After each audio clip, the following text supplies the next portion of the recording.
Super star கடந்த பல வருடங்களாக அரசியலுக்கு வருவது குறித்து கருத்து தெரிவித்து வந்தாலும் நேற்று அவர் ரசிகர்களிடையே கூறிய கருத்து சற்று வித்தியாசமாக இருந்தது.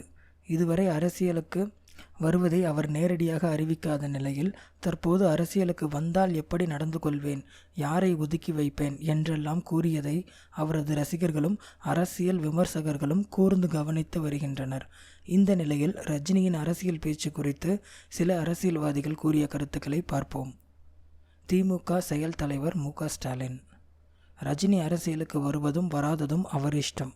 ஒருவேளை அவர் அரசியலுக்கு வந்தால் அதனை வரவேற்பேன். விடுதலை சிறுத்தைகள் கட்சியின் தலைவர் தொல் திருமாவளவன்: நடிகர் ரஜினிகாந்த் அரசியலுக்கு வருவது அவர் விருப்பம்.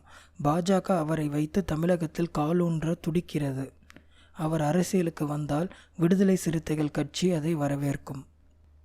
தமிழக பாஜக தலைவர் தமிழிசை சவுந்தரராஜன்: நடிகர் ரஜினிகாந்த் தனது ரசிகர்களிடம் ஊழலை எதிர்ப்பதாக குறிப்பிட்டதுதான் பாஜகவின் கருத்து. அவரது பேச்சின் மூலம் அரசியலுக்கு வருவார் என்றே புரிந்து கொள்ள முடிகிறது. அவர் அரசியலுக்கு வரும்போது நல்ல கட்டமைப்போடும் நல்ல மனிதர்களுடனும் வந்தால் அரசியலில் வெற்றி பெறுவார் என்பதே என் கருத்து என்று கூறினார்.